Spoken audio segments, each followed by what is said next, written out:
So, can someone tell me what the European church was during the medieval ages? What was it like? Yeah, Jake. Divided. Divided? What do you mean by divided? Well, there's the Eastern Church and there's the Western Church. Yes. We had a schism. What else is going on with the church during the medieval ages? In Europe specifically. Yeah, Caitlin? The church really controlled like the Pope had their name say what happened. Right. And people also just have access to the Bible, so they just kind of believe whatever was told to them. Yeah, very good. So the church kind of ran things. People of lower classes didn't have access to Bibles, so it was kind of the church's word. So what about during the Renaissance? Yeah, Ben. They were like pretty ignorant to a lot of like the advances in like science and medical help then, especially like with Da Vinci and all his like medical stuff, but also they still wanted to have like that exclusivity against like the common folk having access to the Bible and such, but then it's about a lot of art in the time period. Yes. A lot of art. And then what else did we see? What was the church doing to get, like with the art? Right, they were paying artists to come and paint and to do painting, sculpting, whatever the artists do, right? So we had the church that had a lot of money that they were able to pay artists to do this. So what do we see that remained constant in the church?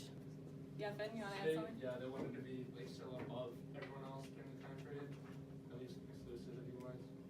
Okay.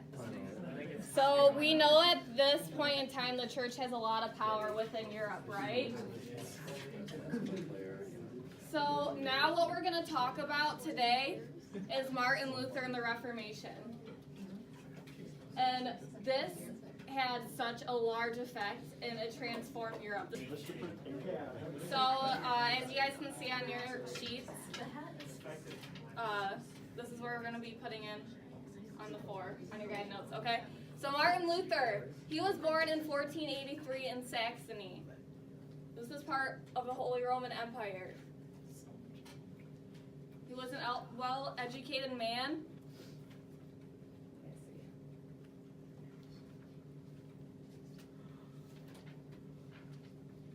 He was educated in Latin, grammar, and logic.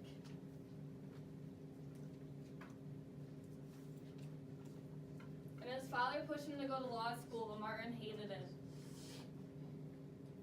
He believed that law represented uncertainty and that religion was the absolute truth.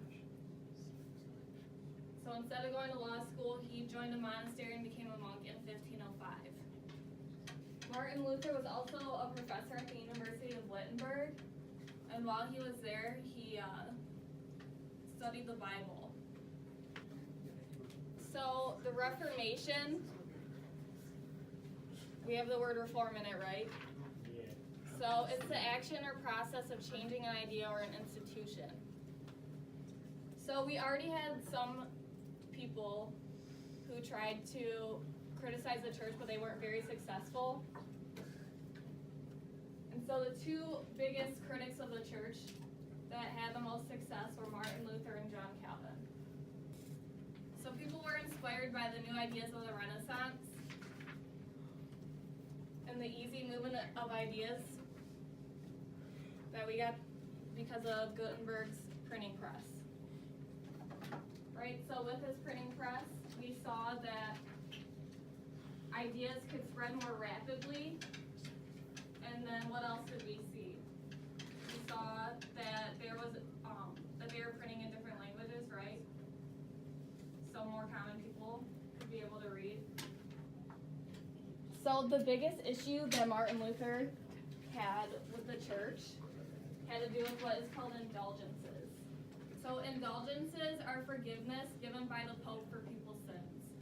And then in the late 1400s and mid-1500s, the Catholic Church began selling these indulgences. Yeah. In exchange for funding to build new churches. So do you guys remember what Dante wrote about? And what were the three things that he wrote about? Yep. Hell and then purgatory.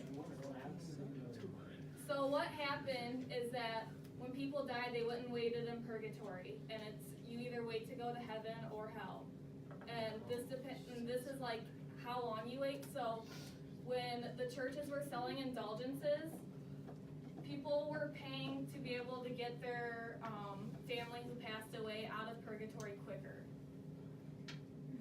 So they were giving money to the church and with the belief that they were able to get their family members or they could pay for themselves out of purgatory quicker. So Martin Luther was outraged that the Pope felt he had authority over God and was able to grant forgiveness, especially for money. So not only is he mad that they are accepting money and telling people that they'll be able to get something out of it, they're also using this money to build new churches. So what Martin Luther does is he writes what is called the 95 Theses, which is what we're going to talk about. So he writes these 95 Theses, and he marches down to the church of Wittenberg, and he pounds, he literally nails these 95 Theses to the front door. He makes quite, what do you call it? I guess a ruckus, but he's very dramatic about it. So this is what he's doing in this picture. At the Catholic Church in Wittenberg, he is nailing the 95 Theses.